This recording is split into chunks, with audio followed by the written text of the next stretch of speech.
அண்மை செய்தி திருவண்ணாமலை மாவட்டம் கீழ்பெண்ணாத்தூர் அருகே பேருந்தும் இரு சக்கர வாகனமும் மோதிக்கொண்ட விபத்து. அரசு பேருந்து, கார் மற்றும் இரு சக்கர வாகனம் 3 வாகனங்களும் ஒன்றுடன் ஒன்று மோதிக்கொண்டது தொடர்பான செய்தி இது.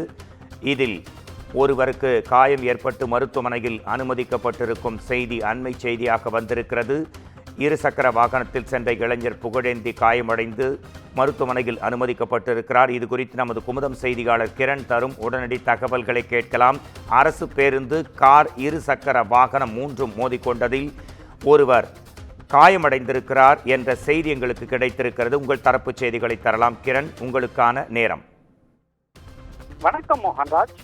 திருவண்ணாமலை மாவட்டம் ஆரணியிலிருந்து கீழ்பெண்ணாத்தூர் அடுத்த கொளத்தூரில் உள்ள குலதெய்வ வழிபாடு செய்வதற்காக புகழேந்தி என்பவர் இருசக்கர வாகனத்தில் சென்று கொண்டிருந்தார். அப்போது சென்னையிலிருந்து திருவண்ணாமலை நோக்கி சென்று கொண்டிருந்த அரசு பேருந்தும் மற்றும் திருவண்ணாமலையிலிருந்து சென்னை நோக்கி சென்று கொண்டிருந்த காரும் நேருக்கு நேர் மோதி விபத்துக்குள்ளானது. இந்த விபத்தில் இருசக்கர வாகனம் மற்றும் காரில் பயணித்தவர்களுக்கு கை மற்றும் கால்களில் லேசான காயம் ஏற்பட்டுள்ளது. அவர்களை அங்குள்ள பொதுமக்கள், வாகன ஓட்டிகள் மீட்டு 108 ஆம்புலன்ஸ் மூலமாக திருவண்ணாமலை அரசு மருத்துவக் கல்லூரி மருத்துவமனைக்கு சிகிச்சைக்காக அனுப்பி வைத்தனர். மேலும் விபத்து குறித்து கீழ்பெண்ணாத்தூர் போலீசார் வழக்கு பதிவு செய்து விசாரணை மேற்கொண்டு வருகின்றனர்.